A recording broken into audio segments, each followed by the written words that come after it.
नमस्ते जी, आप सभी का बहुत-बहुत स्वागत है और उम्मीद करता हूँ कि आप बहुत अच्छे होंगे, बहुत शानदार होंगे, फर्स्ट क्लास होंगे, जबरदस्त होंगे, एकदम जिंदाबाद होंगे। देखिए, सभी लोगों का बहुत-बहुत स्वागत है और सारी चीज़ों को कल हमने पढ़ा। विविध के अंतर जितने भी फैक्ट थे, वो सारे फैक्ट हमने देखे। मैं हालांकि बहुत समझाते हुए चल रहा हूँ कि कब कौन सा घटनाक्रम हुआ है ना? अपनी तरफ से। ये मैं मानता हूँ मेरे प्यारे बच्चे कि आज से पहले आपने पॉलिटी इतनी डेप्थ में नहीं पढ़ी होगी। फैक्ट आपने हो सकता है कि ज्यादा पढ़ लिए हों, लेकिन उन फैक्टों में कोई समझने वाली बात नहीं रही होगी। है ना? चीजें लिखी गई होंगी इस तरह से और फिर आपसे उम्मीद की गई होगी कि आप उनको नोट डाउन कर लें या आप उनको रट लें या याद कर लें। ठीक है, मैं हर चीज के पीछे के जो भी कारण है उन सभी कारणों को बताते हुए और लिखते हुए कि कब कौन सा घटनाक्रम हुआ है, इन सारी चीजों को लेते हुए मैं चला हूं। फिर भी एक बच्चे हैं जिनका नाम है अंकित कश्यप, मतलब उनकी यूट्यूब आईडी है, उन्होंने कमेंट किया था, तो उनका कमेंट मेरे पास फॉरवर्ड होके आया। ऐसे अंकित कश्यप जैसे और भी बहुत सारे स्टूडेंट्स होंगे जिनको ये वास्तव में समझ में नहीं आ रहा कि भाई हमें कैसे नोट डाउन करना है या किस तरह से। तो देखो, मैं इसमें दो चीजें बताता हूँ बेटा। किताबें हैं मार्केट में बहुत सारी और उन किताबों में बहुत अच्छा अच्छा, बहुत सुंदर सुंदर लिखा हुआ है उन किताबों में, लेकिन उनमें समझाया नहीं गया। तो टीचर की आवश्यकता हमें समझने के लिए होती है। देखिए, सबसे पहली बात, टीचर जो है ना वो इसलिए बना है कि वो पहले से उन चीजों को पढ़कर आए और उसके बाद फिर आपके सामने उन्हें एक्सप्लेन करे। तो टीचर इज ए एक्सप्लेनर। हर चीज को एक्सप्लेन करते हैं, वो आपको बताते हैं कि कहाँ कौन सा घटनाक्रम हुआ है और उससे संबंधित प्रिंसिपल्स एंड अवधारणाओं को वो आपको बताते हैं। मेरी बात समझ में आ रही है? ये काम होता है। फिर भी ठीक है, आप बिल्कुल शुरुआत से चीजों को फॉलो करो।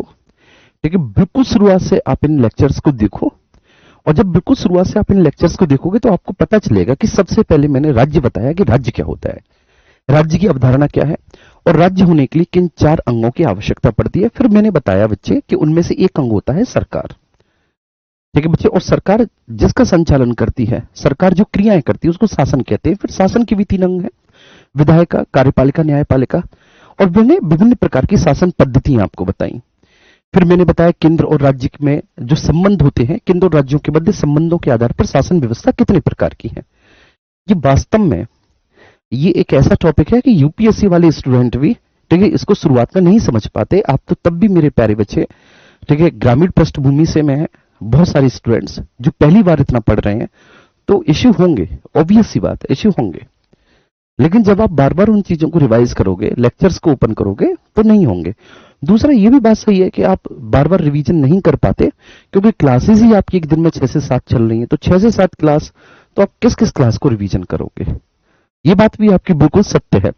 तो इसलिए मैं कह रहा हूं कि मेरा पूरा काम यही होता है कि मैं लेक्चर के लेक्चर में आपको याद करवाता हुआ चला जाऊं। अभी क्या है कि आपके वो मनपसंद टॉपिक नहीं आ रहे, मौलिक अधिकार, डीपीएसपी, मौलिक कर्तव्य, राष्ट्रपति। तो अभी आपको ऐसा लग रहा है, जब वो आ जाएंगे ना तो आपको मजा आने लग जाएगा। ठीक है, बस मैं इसके बाद फिर कभी कोई दूसरी बात नहीं कहूंगा इस चीज को लेकर। जो बच्चे समझदार हैं वो समझ जाएंगे। देखो मेरे प्यारे बच्चे, पढ़ाने को आपको पॉलिटी कोई और पढ़ा देंगे। ठीक है, मैं एक ऐसा टीचर हूं, मैं यूपी पुलिस का प्रैक्टिस सेट कर रहा था और मेरे प्रैक्टिस सेट पे सबसे ज्यादा स्टूडेंट्स, 15 से 20 हजार स्टूडेंट्स आते थे और मुझे खुद लगा कि यार मैं जब प्रैक्टिस कराता हूं ना जीएस की, तो मैं एक एक क्वेश्चन को बहुत तोड़ देता हूं और बहुत लंबा एक्सप्लेन कर देता हूं। तो 10 मिनट में मैं मुश्किल से 5 6 7 ही क्वेश्चंस करवा पाता बच्चों को, क्योंकि मैं बहुत एक्सप्लेन कर देता हूं। ठीक है, जीएस में कोई भी विषय सही, कैसा भी सही मेरे प्यारे बच्चे, वहां पर ये सारी बातें। तो बच्चों ने कहा तो किस तरह से कम करो। मैंने कहा बेटा मुझसे कम नहीं होगा, क्योंकि मेरी आदत है कि मुझसे जो आता है वो मैं बताऊंगा आपको। क्लियर है? क्या पता कहां से क्या क्वेश्चन आ जाए। तो मैंने तुरंत जो है ना फिर अजीत सर को कहा, मैंने कि आप ले लो इस प्रैक्टिस सेट को, आप इसे कंटिन्यू करा दो। ठीक है, और मैंने वो प्रैक्टिस सेट उनको दे दिया। ये बहुत बड़ी बात होती है। ठीक है, मतलब इतना, ये अंकित सर भी इस बात में मेरा कहते हैं कि यार टीचर्स कहते हैं कि ज्यादा से ज्यादा संख्या वाले बैचेस हमें मिले और आप है कि छोड़ देते हैं। तो मैंने कहा कि जिसमें बच्चों का हित है। अब यूपी पुलिस में ठीक है, मुझे पता है कि भाई इतना एक्सप्लेन करने की नहीं है आवश्यकता। ठीक है, अकॉर्डिंग टू बच्चे, जबकि बच्चों को ये समझना चाहिए कि जीएस का ना कोई आदि है ना का अंत। जीएस को तो जितना एक्सप्लेन करके पढ़ लो उतना बेहतर है। लेकिन फिर भी मैंने कहा चलो ठीक है। तो ऐसे मेरे प्यारे बच्चे, अगर मैं आपको बात बताऊं, ठीक है, कि मैं मान के चलूं कि चलो ठीक है पॉलिटी XYZ सर टीचर पढ़ा देंगे कोई भी, तो बेटा पता है वो पॉलिटी कहां से पढ़ेंगे? या तो वो संविधान सभा से स्टार्टिंग करेंगे पॉलिटी की, या फिर राष्ट्रपति से कर देंगे, या फिर मौलिक अधिकार से, ऐसे टॉपिक से जो आपको पहले से आते हो, तो इसलिए आपको कॉन्फिडेंस आ जाएगा, अरे यार वाह कितना अच्छा समझ में आ रहा है। जब एक टीचर क्या होता है, जो नहीं आता वो सबसे पहले बच्चों को पढ़ाए, एक टीचर वो होता है। ठीक है, ये बात आपको तब पता चलेगी मेरे प्यारे बच्चे, जब आप थोड़ा सा जो है ना पढ़ते पढ़ते पढ़ते पढ़ते थोड़े से पुराने स्टूडेंट हो जाएंगे, तब आपको ये चीजें एहसास होंगी कि हाँ मैं क्या कह रहा था। ठीक है, चलिए फिलहाल आपका बहुत बहुत स्वागत है मेरे प्यारे बच्चे। और मैं सबको सेटिस्फाई नहीं कर सकता, ये मैं जानता हूं, ठीक है ना, लेकिन फिर भी मैं आपको इतना बता दे सकता हूं कि अगर आप मेरे साथ यहां पर बने रहेंगे बाबू, ठीक है, तो आपकी पॉलिटी ऐसी हो जाएगी, आप देखो ना। ठीक है, जो यूपीएसआई में जो बच्चे आए थे 16 नंबर की केवल पॉलिटी थी, 16 नंबर की। ठीक है, एक एक बच्चे ने केवल उसमें, ठीक है, पॉलिटी के लिए बोला उसमें, ठीक है, खुद से अपने मन से उन्होंने बोला। क्यों? क्योंकि उन्होंने खुद देखा कि क्लासेस कंटिन्यूटी के साथ उन्होंने की तो उनकी पॉलिटी में कितना सुधार आया। ठीक है, चलिए आइए तो हम ठीक है डिस्कस करते हैं और आगे बढ़ते हैं।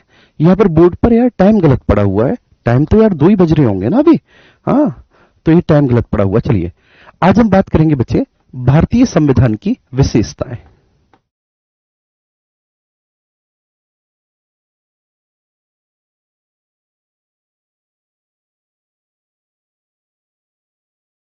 भारतीय संविधान की विशेषताएं,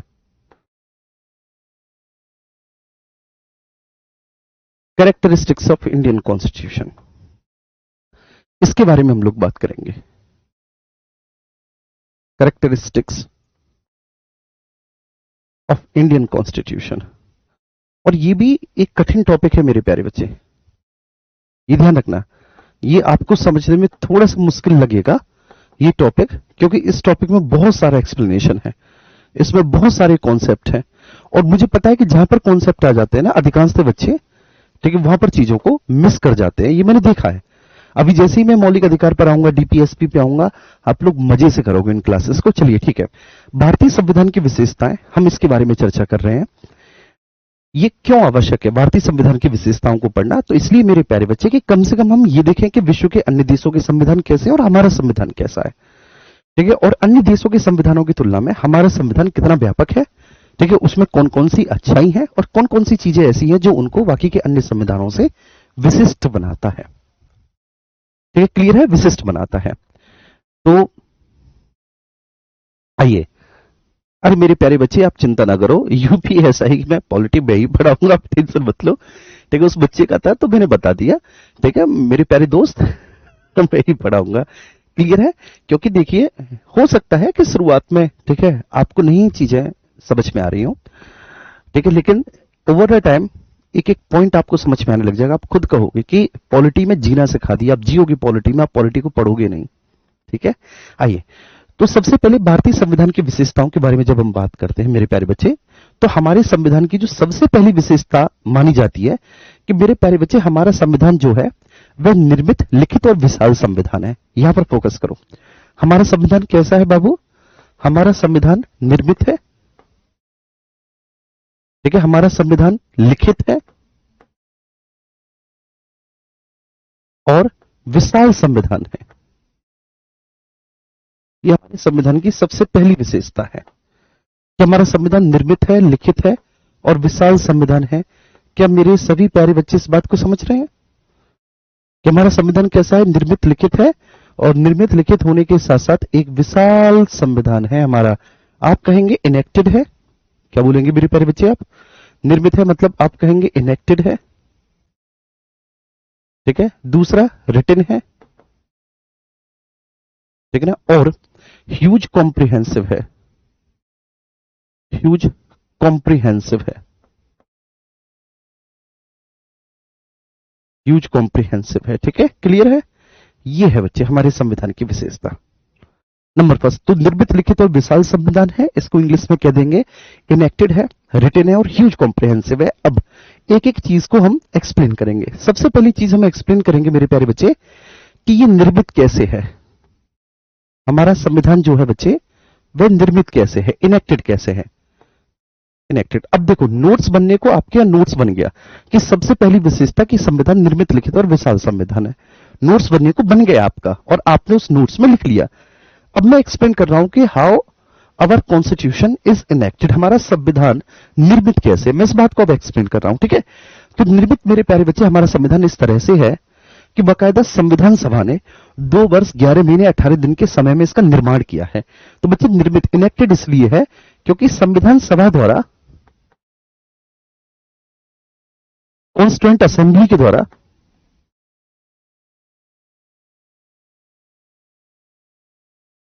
कॉन्स्टिट्यूएंट असेंबली के द्वारा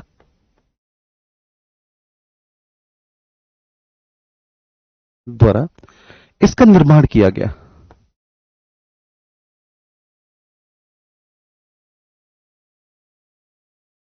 कॉन्स्टिट्यूएंट असेंबली के द्वारा इसका निर्माण किया गया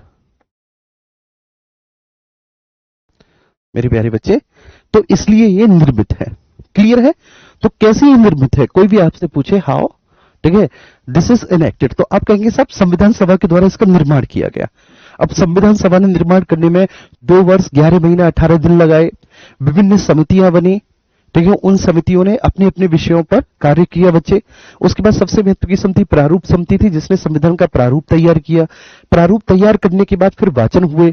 हर एक वाचन में, ठीक है, माननीय संविधान सभा के सभी सदस्यों ने संविधान को बहुत गौर से सुना कि प्रारूप संविधान कैसा है, तब जाके कितनी मशक्कत के बाद हमारा संविधान बना है, हम जानते हैं कि नहीं बच्चे, तो इसलिए निर्मित है। ठीक है, दूसरा अब हम समझते हैं कि भाई इसके बारे में बोला जाता है कि लिखित है, रिटन है, लिखित है, रिटन है ना बच्चे। दूसरा, तो लिखित का मतलब क्या होता है मेरे प्यारे बच्चे? देखिए लिखित का मतलब क्या होता है भैया? लिखित का आशय यह है कि संविधान के हर एक प्रावधान को, ठीक है, बाकायदा मेरे प्यारे बच्चे लिखा गया है, तो इसलिए रिटन है। ठीक है, हर एक प्रावधान को लिखा गया है, ऐसा कुछ नहीं छोड़ा गया कि नहीं भाई ऐसा है, ये वाली चीज ऐसे है मौखिक रूप से, ठीक, हम मौखिक रूप से उसका पालन करेंगे नहीं ना, हर एक चीज लिखी हुई है, तो इसलिए ये लिखित है। और लिखित में अगर मैं बात करूं तो हमने संविधान सभा में देखा था कि जो इंग्लिश वाला सुलेखाकार है वो थे प्रेम बिहारी नारायण राय ज्यादा, और जो हिंदी वाले सुलेखाकार थे वो वसंत कृष्ण वैद्य थे। ठीक है ना, तो बाकायदा ये लिखा गया है, ये लिखित है। ठीक है, तो मैं लिख देता हूं कि इसको लिखा गया है, इसको लिखा गया है। ठीक है जी हाँ, इसलिए लिखित है। और तीसरा है मेरे प्यारे बच्चे कि ह्यूज कॉम्प्रिहेंसिव है। ह्यूज कॉम्प्रिहेंसिव का मतलब क्या होता है? विशाल संविधान है, विशाल संविधान मेरे प्यारे दोस्त, ह्यूज कॉम्प्रिहेंसिव है।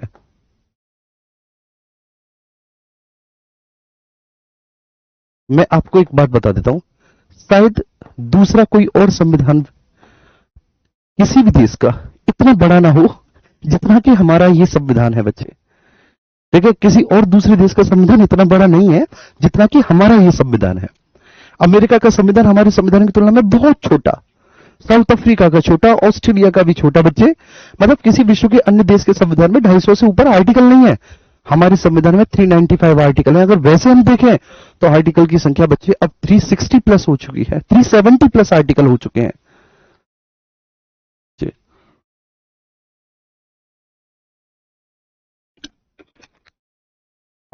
ठीक है, क्लियर है? पहले मैं बेटा, ठीक है, सारी चीजें समझा दूं, फिर मैं आपके कमेंट्स ले लूंगा लास्ट में 5 मिनट, ठीक है ना, प्लीज। तो यहां पर आएंगे तो विशाल संविधान है, विशाल संविधान है। तो देखो बच्चे क्यों है विशाल संविधान? क्योंकि हमारे संविधान में 22 भाग है, 395 आर्टिकल्स हैं बच्चे। देखो आर्टिकल्स 395 ही बोले जाएंगे क्योंकि ये इसी क्रम में है, क्योंकि 395 के बाद 396 में कोई आर्टिकल नहीं है, 395 के बाद 396 में कोई नहीं है, इनका विस्तार हुआ है। 395 जैसे आर्टिकल है तो कई आर्टिकल का विस्तार हो गया, जैसे आर्टिकल 39A है ना, जैसे कि आर्टिकल 43A, इस तरह से ना आर्टिकल्स का विस्तार हो गया। तो ऐसे करके ये 450 से भी ऊपर चले जाते हैं, 470 से भी ऊपर चले जाते हैं, लेकिन बोले ये 395 आर्टिकल ही जाएंगे कि भाई 395 आर्टिकल है। और भैया जी 12 शेड्यूल्स हैं, 12 अनुसूचियां हैं। देखिए हिंदी मीडियम वाले अनुसूची लिख देंगे, 12 अनुसूची है। तो विशाल संविधान है या नहीं? आप कहेंगे है या नहीं? अब यूपीएसआई में पूछा गया था 2017 में कि विशाल संविधान क्यों है, इसके पीछे के रीजन क्या है। भाई इतना विशाल संविधान क्यों हो गया? क्योंकि मेरे प्यारे बच्चे हमारे संविधान में केवल नियम और कानूनों का संग्रह ही नहीं है। भाई क्या हमारे संविधान में केवल नियम और कानूनों का संग्रह है? नहीं मेरे प्यारे बच्चे, तो नियम और कानून का संग्रह तो है ही, लेकिन एकमात्र ही नहीं है। इसके साथ साथ हमारे संविधान में मेरे प्यारे बच्चे फंडामेंटल राइट्स का समावेश है, फंडामेंटल राइट्स का समावेश है। हमारे संविधान में मेरे प्यारे बच्चे directive principles of state policy का समावेश है। हमारे संविधान में फंडामेंटल ड्यूटी का समावेश है। ठीक है, हमारे संविधान में बच्चे यूनियन प्लस स्टेट दोनों का एक ही है। ठीक है, संविधान। बाकी के विश्व के अन्य देशों में स्टेट का कॉन्स्टिट्यूशन अलग होता है, यूनियन का अलग होता है, अमेरिका में है ऐसा, लेकिन हमारे संविधान में यूनियन और स्टेट का, ठीक है, एक ही संविधान है। तो यूनियन और स्टेट का एक कंबाइंड कॉन्स्टिट्यूशन है, कंबाइंड कॉन्स्टिट्यूशन है। यूनिट मतलब यूनियन और स्टेट का कंबाइंड कॉन्स्टिट्यूशन है।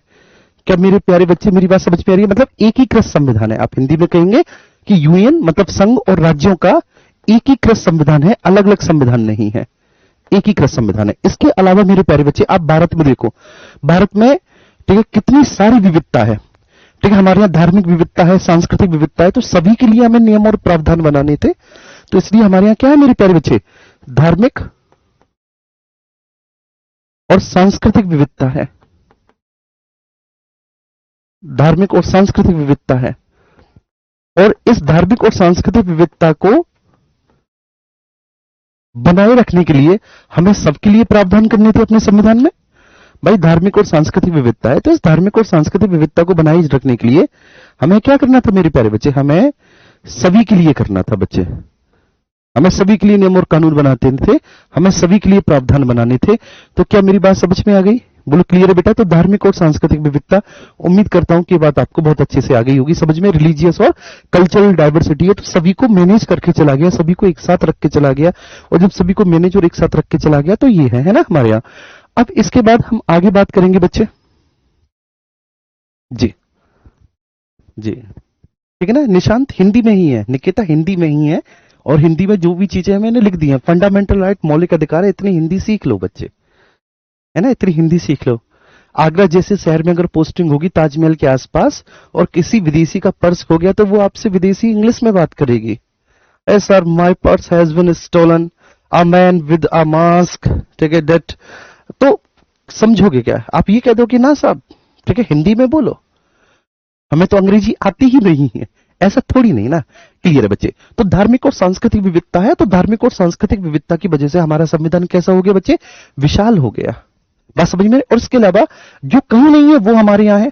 हमारे यहाँ स्थानीय स्वशासन की भी प्रावधान है, ग्राम पंचायत और नगर पंचायत, ये विश्व के और किसी दूसरे देश में नहीं है।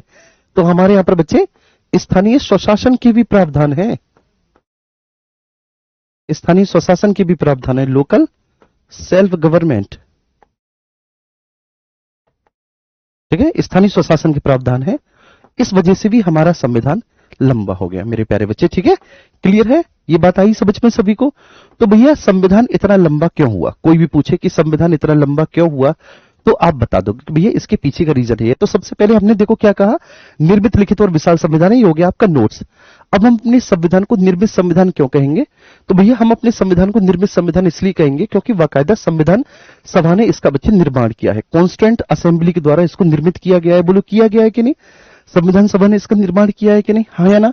ठीक है, विभिन्न समितियां बनी और वो पूरी प्रक्रिया आपने देखी, इसको लिखा गया है ना, लिखा गया, इसके सुलेखाकार है हिंदी और इंग्लिश में। तो ये लिखित रूप में है, ये मौखिक रूप में नहीं है, ये लिखित रूप में है। और ये विशाल संविधान क्यों है? क्योंकि इसमें 22 भाग, 395 अनुच्छेद और 12 इसमें अनुसूची है, इसलिए विशाल संविधान है। ठीक है, अब इसके बाद मेरे प्यारे बच्चे यहां पर आप देखेंगे संविधान के प्रकार। संविधान के प्रकार आप जैसे कभी जीडी वगैरह में आपने कभी पहले पढ़ा हो, या अपने पुलिस वगैरह में कॉन्स्टिट्यूशन पढ़ा हो, तो अगर मैं पुलिस में भी पढ़ाने लग गया ना, मैंने पुलिस में पढ़ाया है कॉन्स्टिट्यूशन, मैंने वहां पर इतना डिटेल में नहीं पढ़ाया। अब आप ये सोचो कि आप एसआई के लिए पढ़ रहे हो, है ना। कई राज्य तो ऐसे हैं कि जहां पर एसआई की परीक्षा पब्लिक सर्विस कमीशन के द्वारा करवाई जाती है, मेंस होता है, एसआई में लिखना पड़ता है। जी, पूजा यादव, ये फर्स्ट क्लास नहीं है पॉलिटी की, यही तो दिक्कत है कि आपको पता नहीं है। पूजा, मैं आपसे नहीं कह रहा बच्चे, बहुत सारे लोगों को पता ही नहीं कि कहां से शुरुआत पॉलिटी की हुई है। बीच क्लास में किसी में वो आ गए और फिर उन्होंने लिख दिया, है ना। तो बच्चे बिल्कुल शुरुआत से फॉलो करो सारी क्लासेस को। कोई बात नहीं, ये नया चैप्टर है, इसको अगर तुम फॉलो करोगे तो समझ में आ जाएगा। लेकिन पुराने भी लेक्चर्स, जो पुराना है ना जितना भी, उसको भी जरूर आप आगे लेते हुए चलो, उसको करो। अब संविधान के प्रकार बच्चे, संविधान के प्रकार, ठीक है, कई आधारों पर कई प्रकार के होते हैं, है ना। संविधान के प्रकार कई आधारों पर कई प्रकार के होते हैं, लेकिन संविधान के प्रकार हम बात करेंगे बच्चे विकास और, ठीक है ना, लेखन के आधार पर, लेखन के आधार पर, on the basis of development and script, विकास और लेखन के आधार पर। ठीक है बच्चे, संविधान के प्रकार तो दो प्रकार के संविधान होंगे, विकास और लेखन के आधार पर। विकास और लेखन के आधार पर दो प्रकार के संविधान होंगे। एक संविधान ऐसा होगा विकास और लेखन के आधार पर जिसको कहा जाएगा कि विकसित संविधान है, विकसित है, डेवलप्ड है, लेकिन अलिखित है। आप में से बहुत सारे बच्चे बोलेंगे कि सर क्या ऐसा भी होता है कि अलिखित संविधान भी होते हैं? जी हां, अलिखित संविधान भी होते हैं। विश्व के एक देश, मतलब 2-3 देश हैं जहां पर अलिखित संविधान है, लेकिन एक देश बहुत पॉपुलर है इसके लिए कि वहां पर संविधान नाम का कोई डॉक्यूमेंट ही नहीं है। जैसे हमारे यहां पर संविधान नाम की पुस्तक है ना, हम उस पुस्तक को पढ़ते हैं तो उसमें बच्चे जो है ना, उसमें भाग है, भाग से संबंधित अनुच्छेद है, उसमें अनुसूचियां हैं। तो उस देश में है ही नहीं बच्चे, देखिए ऐसी कोई एक पृथक पुस्तक ही नहीं है संविधान के नाम की, लेकिन फिर भी मेरे प्यारे बच्चे वहां का संविधान विकसित संविधान कहा जाएगा, फिर भी वहां का विकसित कहा जाएगा। दूसरा, ठीक है ना, अविकसित, अविकसित और लिखित संविधान, अविकसित और लिखित संविधान दूसरे प्रकार ही होता है। अविकसित और लिखित संविधान दूसरा प्रकार ही होता है, ठीक है। तो इसमें सबसे पहला प्रकार है डेवलप्ड और डेवलप्ड, ठीक है, and unwritten constitution, unwritten constitution, developed and unwritten constitution, ठीक है सर। और दूसरा है, ठीक है, undeveloped, undeveloped and written constitution,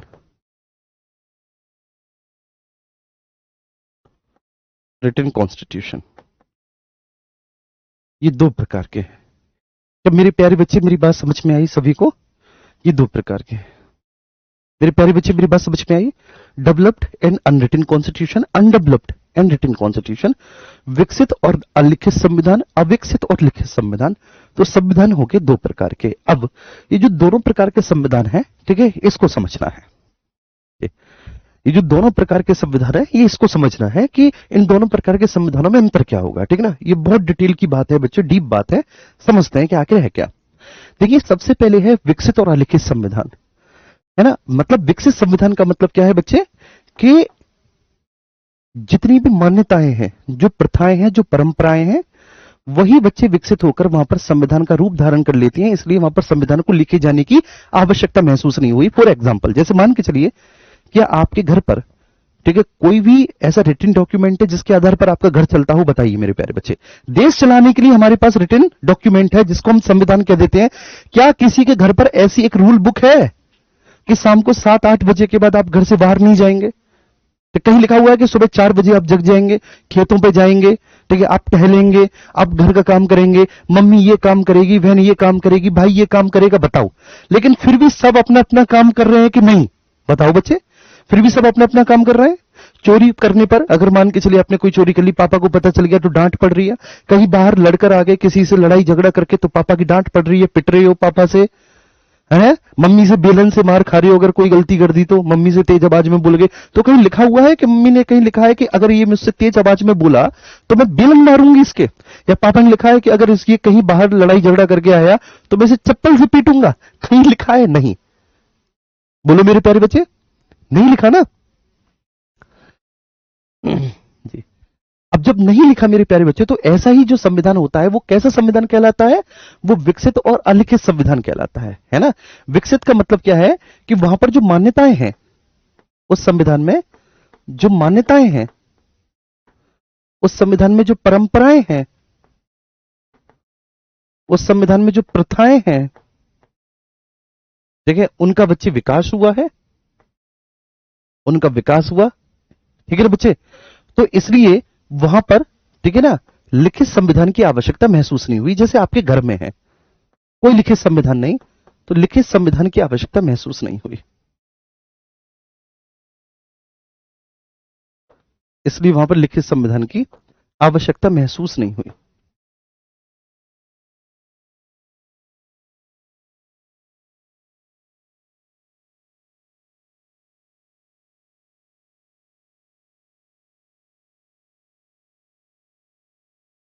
महसूस नहीं हुई।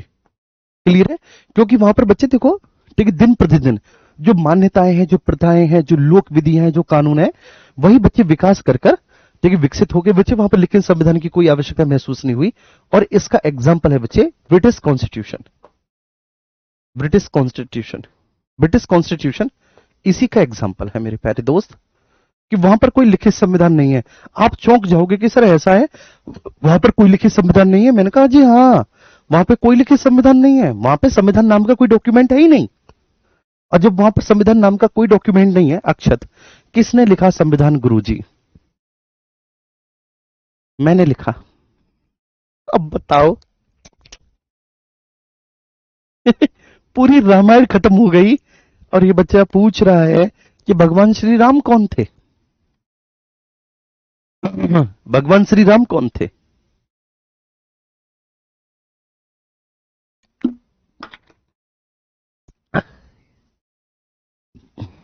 ये है, बताइए। चलिए फिलहाल आइए, ये बात क्लियर हुई बच्चे। तो ब्रिटेन का संविधान मतलब ब्रिटिश कॉन्स्टिट्यूशन कैसा है? तो भैया वहां पर संविधान नाम का कोई डॉक्यूमेंट नहीं है। अब दूसरे नंबर पर हम आते हैं भैया इस पर, अविकसित और कैसा संविधान? लिखित संविधान। अविकसित संविधान का मतलब क्या है बच्चे? अविकसित का मतलब है कि ऐसे संविधान, ठीक है, जिनको, ठीक है ना, लिखा गया है, जिनको लिखा गया है, जिनको लिखा गया है एक निश्चित प्रक्रिया के द्वारा, जिनको लिखा गया है एक निश्चित प्रक्रिया के द्वारा, तो वे लिखित हैं। निश्चित प्रक्रिया के द्वारा, है ना बच्चे, लिखा गया है। अब आप देखो हमारे यहां संविधान सभा बनी, वह संविधान सभा कैबिनेट मिशन की अनुशंसाओं के आधार पर बनी, और उस संविधान सभा ने 2 वर्ष 11 महीने 18 दिन का समय लिया, और 2 वर्ष 11 महीने 18 दिन के एक लंबे समय के बाद संविधान को लिखा। बोलो है कि नहीं बच्चे? संविधान को लिखा। तो इसलिए इनको लिखा गया है और एक निश्चित प्रक्रिया के द्वारा इनको लिखा गया है। तो इसलिए कैसे है मेरे प्यारे दोस्त? लिखित संविधान है। लेकिन अविकसित कैसे?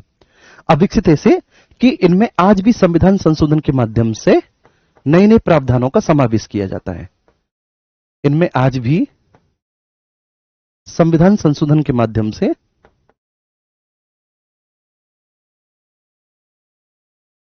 इनमें आज भी संविधान संशोधन के माध्यम से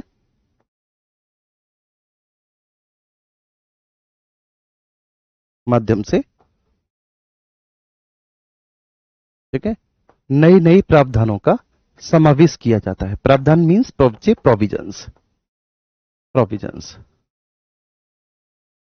नए नए प्रावधानों का समावेश किया जाता है। समावेश, आज भी संविधान संशोधन के माध्यम से नए नए प्रावधानों का समावेश किया जाता है। जैसे कि आप कहेंगे कहां का संविधान बच्चे? हमारे प्यारे भारत का संविधान, इंडिया का संविधान। कैसा संविधान है हमारे प्यारे भारत का? तो आप कहेंगे अविकसित और लिखित संविधान है, रिटन है, ठीक है, बाकायदा बच्चे रिटन फॉर्म में है, रिटन फॉर्म में है और अविकसित है। क्योंकि अभी आप देखो, अभी अभी 106वां संविधान संशोधन हुआ है, मतलब इससे पहले 105 संविधान संशोधन हो चुके हैं।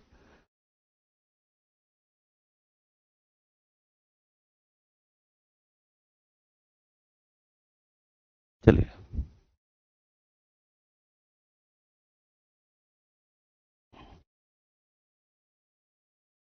सर सबसे पहले किस देश का संविधान बना बच्चे? अमेरिका का बना। America was the first country जिसने रिटन कॉन्स्टिट्यूशन बनाया। ठीक है बच्चे, मेरी बात समझ में आई सभी को? तो चलिए, तो ये संविधान के प्रकार है विकास और लेखन के आधार पर, और ये अगर आपसे पूछ लिया गया तो ये आपको पता होनी चाहिए। तो भारतीय संविधान की हमने एक विशेषता देखी, और भारतीय संविधान की जो एक विशेषता देखी मेरे प्यारे बच्चे, वो विशेषता है, भारतीय संविधान की जो एक विशेषता देखी वह है मेरे प्यारे बच्चे कि निर्मित, लिखित और विशाल संविधान है। कोई भी आपसे पूछे कि कैसे है, कोई भी आपसे पूछे कैसे निर्मित है, कोई भी आपसे पूछे कैसे लिखित है, कोई भी आपसे पूछे ये कैसे विशाल संविधान है, आप फटाफट से बोल दोगे कि भैया इस तरह से निर्मित है, इस तरह से लिखित है और इस तरह से ये एक विशाल संविधान है। ठीक है ना?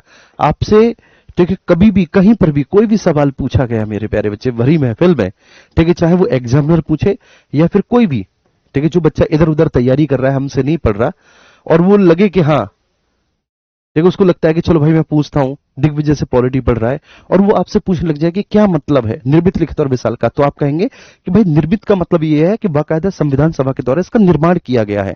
ये हमारा संविधान क्या कोई अवतरित हुआ है? नहीं। लिखित इसलिए है मेरे प्यारे भाई कि इसको लिखा गया है। ठीक है ना? लिखित इसलिए मेरे भाई कि इसको लिखा गया है, बाकायदा एक निश्चित प्रक्रिया के द्वारा इसको लिखा गया है। और जब एक निश्चित प्रक्रिया के द्वारा इसको लिखा गया है तो आप कहेंगे कि भैया ऐसे संविधानों को निर्मित कहेंगे। तो निर्मित है, लिखित है, और भैया कैसा है? ह्यूज कॉम्प्रिहेंसिव, विशाल हो गया है। विशाल क्यों हो गया हमारा संविधान? कोई भी पूछे कि साहब इतना बड़ा क्यों हो गया, इतना विशाल क्यों हो गया, तो आप कहेंगे साहब इतना इसलिए हो गया कि एक तो सबसे पहली आप हमारे यहाँ पर देखो कितनी ज्यादा सांस्कृतिक विविधता है। ठीक है, विभिन्न धर्म है, उनसे संबंधित विभिन्न जातियां हैं, ठीक है, क्षेत्र है, ठीक है, उन क्षेत्रों की अपनी एक संस्कृति है। हमारे संविधान में मौलिक अधिकार है, डीपीएसपी है, ऐसी बहुत सारी चीजें हैं जी। ठीक है, तो ऐसी बहुत सारी चीजें हैं मेरे प्यारे बच्चे, जिसकी वजह से हमारा संविधान कैसा हो गया? ह्यूज कॉम्प्रिहेंसिव हो गया है, बड़ा संविधान हो गया है। तो उम्मीद करता हूं कि ये बात आपको बहुत अच्छे से समझ में आ गई होगी, और मैंने संविधान के प्रकार भी आपको बता दिए। अच्छा, अब हम दूसरी विशेषता पर चलेंगे कि दूसरी विशेषता, तो दूसरी विशेषता यह है कि हमारे संविधान के बारे में बोला जाता है कि संघात्मक संविधान है परंतु एकात्मकता की ओर झुकाव है। चलिए, लेकिन उससे पहले आप मुझे एक बात बताइए, आप अगर पढ़ रहे हैं तो फिर आप कमेंट क्यों कर रहे हैं जी?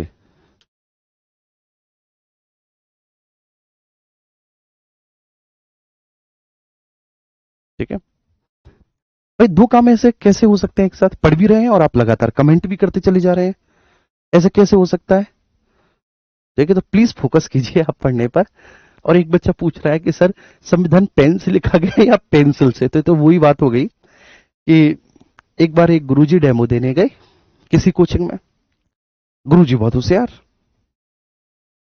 गुरुजी बहुत शानदार पढ़ा रहे, लेकिन फिर भी किसी दूसरे टीचर ने कुछ बच्चे बैठाल दिए कि वहां पर तो भाई कुछ ऐसा प्रश्न पूछना जिससे गुरुजी उसका आंसर ना दे पाए। तो वो अपने प्रश्न बना के लाए, गुरुजी ने सारे आंसर दे दिए। तो उसके बाद फिर वो बच्चा कहने लगा, अच्छा गुरुजी अगर आपको इतनी नॉलेज है तो ये बताओ अकबर के पजामे का नारा कितना सेंटीमीटर का था? क्लियर है? आइए, तो यहां पर मेरे प्यारे बच्चे पेन से लिखा गया था, ठीक है ना? इंक, जो इंक पेन होता है उससे लिखा गया था, इंग्लिश में भी और हिंदी में भी। आइए, अब हम यहां पर बात करेंगे मेरे प्यारे दोस्त, ठीक है, आगे पहली विशेषता हमने पढ़ ली कि निर्मित, लिखित और विशाल संविधान। दूसरा है, ये विशेषता थोड़ी सी कठिन है ना, ये ध्यान रखना। ये उनको समझ में आएगी जो बिल्कुल शुरुआत से क्लास ले रहे हैं, और जो बिल्कुल अभी क्लास लेना स्टार्ट किए हैं उनको नहीं आएगी ये वाली विशेषता समझ में। तो दूसरी विशेषता कही जाती है कि संघात्मक संविधान है। क्या है? संघात्मक संविधान है, संविधान है परंतु एकात्मकता की ओर झुकाव है।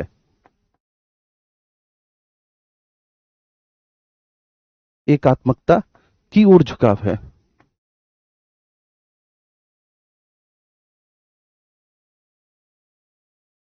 संघात्मक संविधान है परंतु एकात्मकता की ओर झुकाव, ठीक है ना? तो आप कहेंगे कि संघात्मक संविधान है। संघात्मक संविधान मैंने बताया था केंद्र और राज्यों के मध्य संबंधों के आधार पर, ठीक है, संविधान परिसंघात्मक, संघात्मक और एकात्मक तीन प्रकार के होते हैं। याद आया कि भाई केंद्र और प्रांतों के मध्य संबंधों के आधार पर संविधान तीन प्रकार के हैं। परिसंघात्मक संविधान एक बार मैं बता देता हूं क्विकली ओवरव्यू कि भाई परिसंघात्मक संविधान वह है कि विभिन्न छोटे छोटे राज्य मिलकर एक संघ बनाते हैं और कुछ शक्तियां संघ को सौंप देते हैं, उन पर संघ प्रशासन करता है और वे अपने अपने विषयों पर खुद प्रशासन करते हैं। लेकिन यहां पर एक समझौता होता है कि वो जब चाहे तब राज्य को छोड़कर जा सकते हैं, इसलिए इसको हम लोग अविनाशी राज्यों का विनाशी संघ कहते हैं। जैसे कि कभी आपका सोवियत संघ था, तो इसलिए सोवियत संघ के लिए आज हम क्या यूज करते हैं, भूतपूर्व सोवियत संघ यूज करते हैं। दूसरा है संघात्मक राज्य। संघात्मक राज्य का निर्माण ऐसा होता है कि राज्य मिलकर एक कॉन्ट्रैक्ट कर ले, है ना, और कॉन्ट्रैक्ट करने के बाद फिर वो एक संघ बनाए और कह दें कि हम कुछ शक्तियां संघ को सौंप रहे हैं जिन पर वह प्रशासन करेगा और हम अपने अपने विषयों पर स्वयं प्रशासन करेंगे। तो उसको कहेंगे फेडरल कॉन्स्टिट्यूशन। जैसे कि अमेरिका में, अमेरिका जब बना था तो वह भी परिसंघ था, लेकिन अमेरिकी न्यायपालिका ने समय समय पर निर्णय देकर इस बात को स्पष्ट कर दिया कि कोई भी राज्य अमेरिका से अलग नहीं हो सकता। तो यहां पर भी ऐसे ही एक संघ बना है, लेकिन राज्यों को संघ से अलग जाने का अधिकार नहीं है। तो इसलिए इसको बोलते हैं अविनाशी राज्यों का अविनाशी संघ। और यहां पर मान के चलिए बेटा, संघ और राज्यों के बीच में कोई डिस्प्यूट हो जाए और राज्य निकल ना पाए, तो इसलिए यहां पर शक्तिशाली और स्वतंत्र न्यायपालिका है। कैसी है यहां पर, शक्तिशाली स्वतंत्र न्यायपालिका है। तो संघात्मक संविधान है लेकिन एकात्मकता की ओर झुकाव है। तो federal constitution with unitary bias,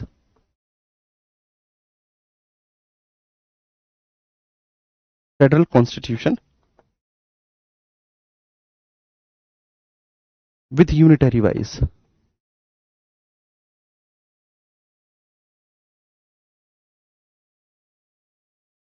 with unitary bias, ठीक है।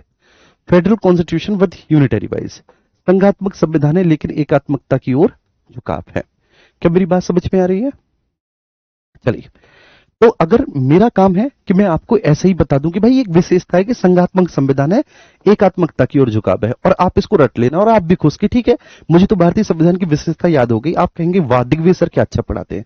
पहली विशेषता मैं बता देता निर्मित, लिखित और विशाल संविधान। दूसरी बता देता कि संघात्मक संविधान परंतु एकात्मकता की ओर झुकाव।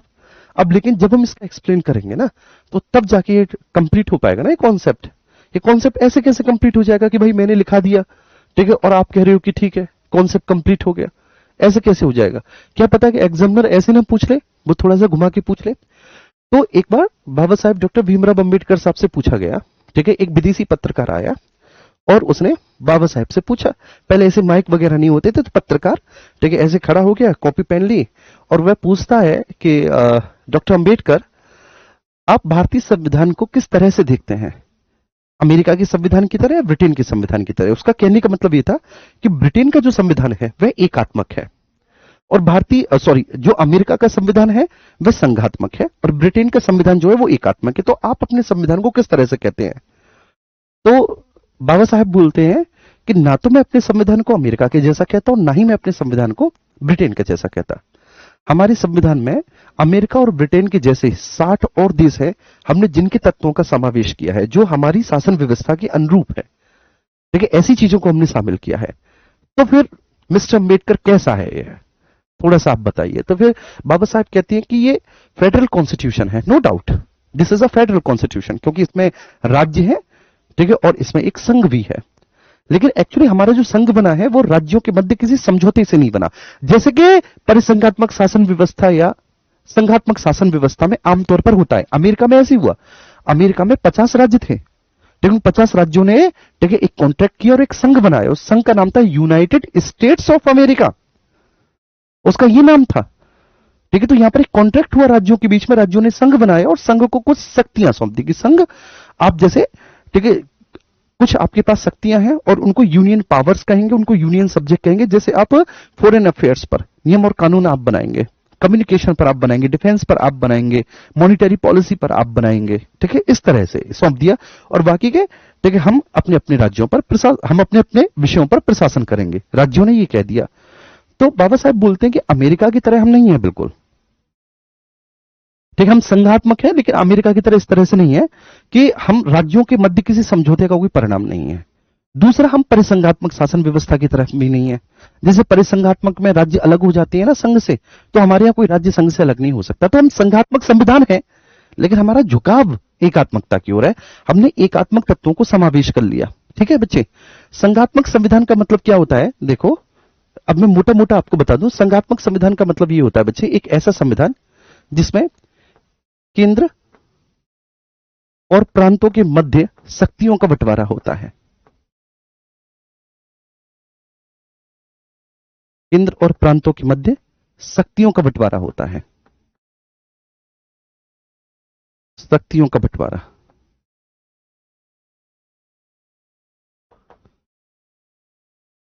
ठीक है, separation of power between centre and state,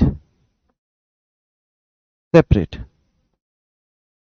ठीक है ना, केंद्र और प्रांतों के बीच शक्तियों का बंटवारा, तो separate of subject, separate of subject between, ठीक है ना, बिटवीन सेंटर एंड स्टेट या centre and provinces, centre and provinces, केंद्र और प्रांतों के बीच में शक्तियों का बंटवारा। मान के चलिए बच्चे, ठीक है, कोई भी केंद्र अगर मनमाना व्यवहार करे, हम तो ये कह रहे हैं कि प्रांतीय आपस में मिलकर केंद्र को हुड़की देने लगे कि हम एक हैं सारे, तुझे बहुत मारेंगे, तुझे बहुत पीटेंगे, अगर ऐसा कुछ होने लग जाए, मान के चलिए, ठीक है, प्रांत 50 है अमेरिका में, तो प्रांत मिलकर अगर संघ के खिलाफ कोई वो करने लगे बच्चे, या संघ ही जो है ये लगे संघ को यार मैं ताकतवर हूं और वह किसी प्रांत के साथ कुछ अन्याय करने लगे, तो ऐसी स्थिति में बच्चे जो फेडरल कॉन्स्टिट्यूशन होता है वहां पर एक शक्तिशाली और स्वतंत्र न्यायपालिका होती है। ये अगली विशेषता है उसकी कि ऐसी स्थिति में वहां पर क्या होती है, एक शक्तिशाली और स्वतंत्र न्यायपालिका होती है, स्वतंत्र न्यायपालिका होती है,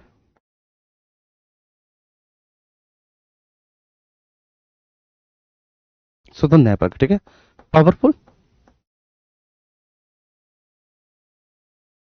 ठीक है, एंड, ठीक है, independent, independent judiciary,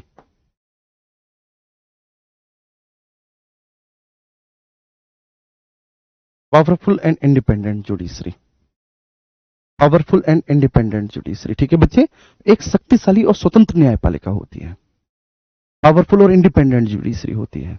is that clear to everyone? ये बात समझ में आ गई मेरे प्यारे बच्चे? ठीक है, ये विशेषता है संघात्मक संविधान वाले देशों की, क्योंकि केंद्र और प्रांतों के बीच में शक्तियों का बंटवारा है, वहां पे सेपरेशन ऑफ पावर है। ठीक, क्या है बेटा? सेपरेशन ऑफ पावर है, सेपरेशन ऑफ सब्जेक्ट है बिटवीन सेंटर एंड प्रोविजन, शक्तिशाली स्वतंत्र न्यायपालिका। जैसे मान के चलिए कि आपने घर देखे होंगे, एक कहानी तो आपने सुनी होगी, बड़ी प्यारी सी कहानी है। थैंक यू भैया, चाय बहुत अच्छी है। ठीक है, प्लीज मुझे आज्ञा दे रहा है, मैं बीच बीच में चाय पीता रहूं, मुझे सर्दी सी हो रखी है, पता नहीं कैसे हो गई। तो एक बहुत प्यारी सी कहानी है कि एक पिता जिसके 4 बेटे थे आपस में लड़ते रहते थे, तो पिता अपने अंतिम समय में चारों को बुलाता है एक एक लकड़ी लेकर और कहता है कि तोड़ो, तो चारों तोड़ देते हैं। फिर वो लकड़ी का एक बंडल लेके देता है कि अब तोड़ो, वो नहीं टूट पाते, और वो एक मैसेज देता है कि एकता में शक्ति होती है। ठीक है, यूनिटी हैज पावर, अगर एक रहोगे तो नेक रहोगे, तो एकता में शक्ति होती है। ठीक है बच्चे, तो ऐसे ही यहां पर ये ध्यान रखना, वो क्या मैसेज देके जा रहा है कि एक रहोगे तो शक्तिशाली रहोगे। जिस घर का बुजुर्ग ताकतवर होता है, ये समझ लेना, मैं एक बहुत अच्छी बात आपको बताने जा रहा हूं, अगर आप इस बात को काट सको, इस क्लिप को काट के शेयर भी कर देना। ऑब्वियस सी बात है कि जिस घर का बुजुर्ग ताकतवर होता है उस घर में कभी भी आपने लड़ाई और फसाद नहीं देखे होंगे, भाइयों के बीच में हमेशा प्रेम देखा होगा।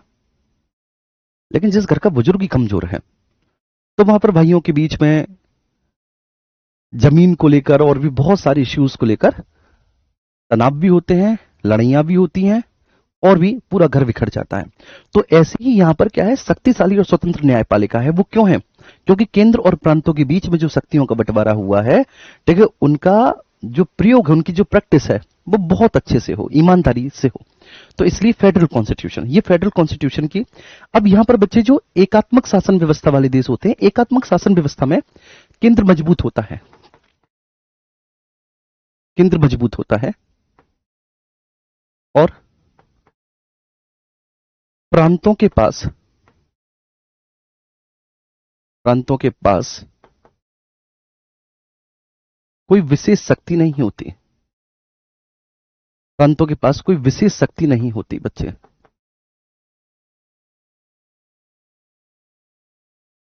नहीं होती, ठीक है। यहां पर बच्चे केंद्र, यहां पर केंद्र जो है वह राज्यों की सीमा में, केंद्र राज्यों की सीमा में, केंद्र राज्यों के नाम में, ठीक है, परिवर्तन कर सकता है और उनके क्षेत्र में, सॉरी, सीमा में, नाम में और क्षेत्र में परिवर्तन कर सकता है केंद्र। ठीक है। और नए राज्य का सृजन भी कर सकता है केंद्र, नए राज्य बना भी सकता है केंद्र, नए राज्यों का सृजन भी कर सकता है केंद्र, और पुराने राज्यों को समाप्त भी कर सकता है,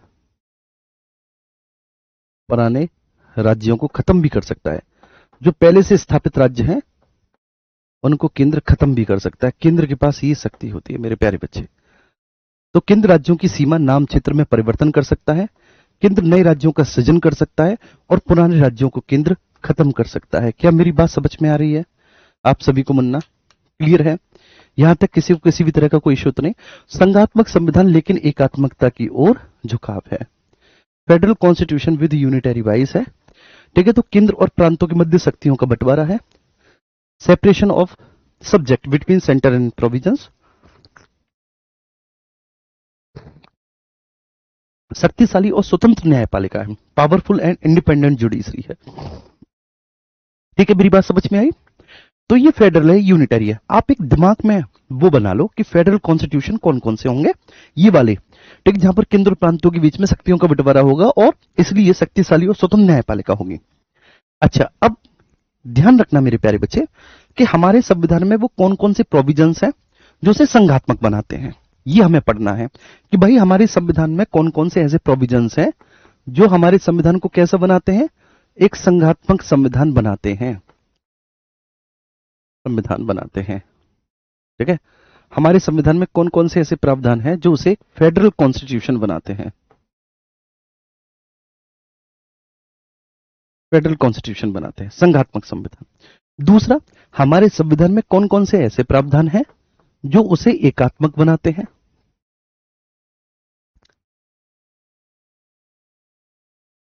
जो उसे एकात्मक बनाते हैं, यूनिटरी कॉन्स्टिट्यूशन बनाते हैं, उसे कॉन्स्टिट्यूशन बनाते हैं। ठीक है मेरे प्यारे बच्चे, ये दो बात हमें पढ़नी है कि वो कौन कौन से ऐसे प्रावधान है हमारे संविधान में जो संघात्मक शासन व्यवस्था वाले हैं और कौन कौन से एकात्मक, क्योंकि हमारा संविधान दोनों का समावेश है ना। हमारा संविधान क्या है बाबू? दोनों का समावेश है। तो वो प्रावधान जो इसको संघात्मक बनाते हैं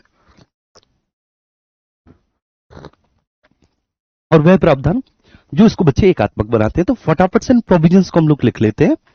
चलिए, तो सबसे पहले देखो, दो प्रावधान तो मैंने लिख दिए कि केंद्र और राज्यों के बीच में शक्तियों का बंटवारा है, स्वतंत्र और शक्तिशाली न्यायपालिका है। जिन देशों में संघात्मक संविधान होगा वहां पर रिटन कॉन्स्टिट्यूशन होगा, वहां पर रिटन कॉन्स्टिट्यूशन होगा, लिखित संविधान होगा। ये विशेषता होगी, रिटन कॉन्स्टिट्यूशन। तो हमारे यहां पर भी रिटन कॉन्स्टिट्यूशन है। इसका मतलब है कि हमारे यहां जो रिटन कॉन्स्टिट्यूशन है वो इसी के अंतर्गत है। ठीक है, क्लियर है? शक्तियों का बंटवारा है, सेपरेशन ऑफ पावर है। फिर से लिख देता हूं,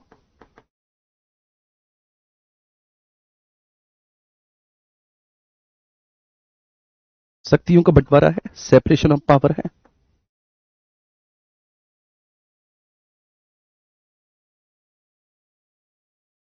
पावर है बच्चे। ठीक है, स्वतंत्र और सर्वोच्च न्यायपालिका है,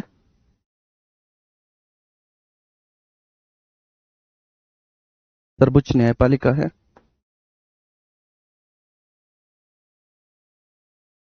न्यायपालिका है। ठीक है, मतलब संघात्मक संविधान वाले देशों की बहुत सारी विशेषताएं होती हैं, लेकिन संघात्मक शासन व्यवस्था वाले देशों की बहुत सारी विशेषताएं होती हैं जी बेटा। लेकिन मैं उसी विशेषता को केवल बता रहा हूं, बहुत सारी विशेषता, लेकिन मैं केवल उसी विशेषता को बता रहा हूं मेरे प्यारे बच्चे। लेकिन जो विशेषताएं भारत में है, जो विशेषताएं हमने ग्रहण की हैं, मैं केवल उन्हीं विशेषताओं को बता रहा हूं जो विशेषताएं भारत में ग्रहण की है। ठीक है, तो ये हो गया मेरे प्यारे दोस्त, यहां तक कोई इशू नहीं होगा बिल्कुल भी। स्वतंत्र और सर्वोच्च न्यायपालिका है, इंडिपेंडेंट, इंडिपेंडेंट और, ठीक है बच्चे, सुप्रीम जुडिशरी। अब ये जो जुडिशरी होगी, ये जो जुडिशरी होगी मेरे प्यारे बच्चे, इस जुडिशरी के पास न्यायिक सक्रियतावाद,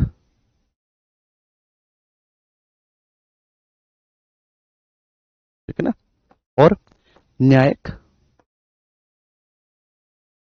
पुनरीक्षण की शक्ति होगी इस जुडिशरी के पास, ठीक है।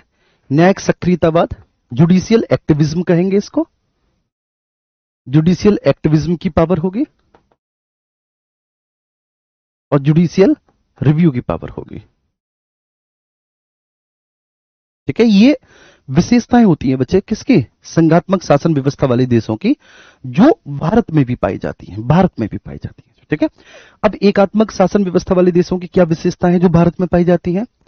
तो सबसे पहले मेरे प्यारे बच्चे यहां पर भारतीय संविधान का भाग 1, भारतीय संविधान का भाग 1 और भारतीय संविधान के भाग 1 का आर्टिकल 2 एवं 3, ठीक है ना। इनफैक्ट आर्टिकल 2, 3 एवं 4, आर्टिकल 2, 3 एवं 4, ये 3 आर्टिकल मेरे प्यारे बच्चे ऐसे हैं भारतीय संविधान के, आर्टिकल 2, 3 और 4। अब ये तीनों आर्टिकल क्या हैं, आर्टिकल 2, 3 और 4, देखिए ये मेरे प्यारे बच्चे किसी भी राज्य का भारतीय संघ में शामिल होना, देखिए किसी भी राज्य के क्षेत्र में नाम में परिवर्तन करना, किसी भी राज्य को बनाना और किसी भी राज्य को समाप्त कर देना, ये इतनी शक्तियां रखते हैं। तो भारतीय संविधान का भाग 1 हो गया। हमारे यहां पर एकल नागरिकता है, जबकि संघात्मक शासन व्यवस्था वाले देशों में दोहरी नागरिकता होती है। दोहरी नागरिकता मतलब संघ की भी नागरिकता होती है, प्रांतों की भी नागरिकता होती है। हमारे यहां पर बच्चे केवल एकल नागरिकता है, सिंगल सिटीजनशिप है, एकल नागरिकता है, सिंगल सिटीजनशिप है, एकल नागरिकता है हमारे यहां पर, ठीक है। नंबर फर्स्ट, तो ये एकल नागरिकता एकात्मक शासन व्यवस्था की विशेषता होती है जो हमारे यहां पर पाई जाती है। हमारे यहां पर एकीकृत न्याय व्यवस्था है, एकीकृत न्याय व्यवस्था। एकीकृत न्याय व्यवस्था का मतलब एक हायरार्किकल अप्रोच है। इस हायरार्किकल अप्रोच में बच्चे इंटीग्रेटेड जुडिशरी, इंटीग्रेटेड जुडिशरी है, देखिए एक एकीकृत न्यायिक व्यवस्था है। इस एकीकृत न्यायिक व्यवस्था में सबसे ऊपर सर्वोच्च न्यायालय, उसके नीचे उच्च न्यायालय है, फिर आपके अधीनस्थ न्यायालय है। तो ये है मेरे प्यारे बच्चे, देखिए इसके बाद केंद्र के द्वारा राज्यों में राज्यपाल की नियुक्ति। तो ये राज्यों को कमजोर, ये सब राज्यों को कमजोर बनाने वाले प्रावधान है और ये केंद्र और राज्यों को समान शक्ति देने वाले प्रावधान है, आप इतना समझो। तो केंद्र के द्वारा राज्यों में राज्यपाल की नियुक्ति, राज्यपाल की नियुक्ति, नियुक्ति। अपशिष्ट विषयों का केंद्र के पास में होना। अपशिष्ट विषय ऐसे विषय होते हैं बेटा जिनका उल्लेख ना तो संघ सूची में, ना संवर्ती सूची में, ना ही राज्य सूची में। अपशिष्ट विषय इनको कहेंगे रेजिड्यूरी पावर्स, रेजिड्यूरी पावर्स। अपशिष्ट विषयों का केंद्र में निहित होना, अपशिष्ट विषयों का केंद्र में निहित होना, ठीक है मेरे प्यारे दोस्त। तो अपशिष्ट विषय केंद्र में निहित होते हैं। अपशिष्ट विषयों का केंद्र में निहित होने का मतलब है कि जो रेजिड्यूरी पावर्स हैं बच्चे, वो केंद्र में निहित हैं, वो केंद्र में निहित है। अपशिष्ट विषयों का केंद्र में निहित होना। तो जो रेजिड्यूरी पावर्स है बच्चे, वो केंद्र में निहित है, अपशिष्ट विषय, ठीक है। मतलब जिन विषयों के बारे में ना संघ सूची में लिख रखा, ना राज्य सूची में, ना संवर्ती सूची में, तो उन विषयों पर कानून कौन बनाएगा, केंद्र बनाएगा। तो इसलिए अपशिष्ट विषयों का केंद्र में निहित होना, ठीक है बच्चे। तो एकल नागरिकता, एकीकृत न्यायिक व्यवस्था, केंद्र के द्वारा राज्यों में राज्यपालों की नियुक्ति, अपशिष्ट विषयों का बच्चे केंद्र में निहित होना। तो ऐसे ये प्रावधान जो है हमारे संविधान में, ये हमारे संविधान को कैसे बनाते हैं, एकात्मक बनाते हैं, और ये प्रावधान हमारे संविधान को संघात्मक। जब मैं आपको संघात्मक एकात्मक शासन व्यवस्था पढ़ा रहा था तो मैं बता रहा था कि भारत का संविधान ऐसा है कि ना तो पूरी तरह से संघात्मक है, ना हमारा संविधान पूरी तरह से एकात्मक है। हमारे संविधान में दोनों ही तत्वों को समावेश किया गया है। तो बेटा वो कौन कौन से तत्व हैं संघात्मक संविधान के जो हमारे संविधान में है, मैं वो भी आगे बताऊंगा। तो आज वो दिन है। और वे कौन कौन से तत्व हमारे संविधान में जो एकात्मक संविधान के हैं, वो भी मैं बताऊंगा। तो वो आज वो दिन है जहां पे मैं बता रहा हूं, ठीक है ना बच्चे। थैंक यू सो मच बेटा। बस एक बार रिवीजन करना इस लेक्चर का, एक बार फिर से सब चीज समझ में आएगी, है ना मुन्ना। देखो इतना पढ़ना पड़ेगा तुम्हें यूपीएससी के लिए। मैं ऊपर ऊपर से भी पढ़ा दूंगा, तुम जय बोलोगे रोजाना। अब बताओ उस जय जयकार से क्या फायदा कि एग्जाम में कठिन प्रश्न आ जाए और आपको मिले ही ना बाबू। तो ऐसी जय जयकार नहीं चाहिए, ठीक है। Thank you.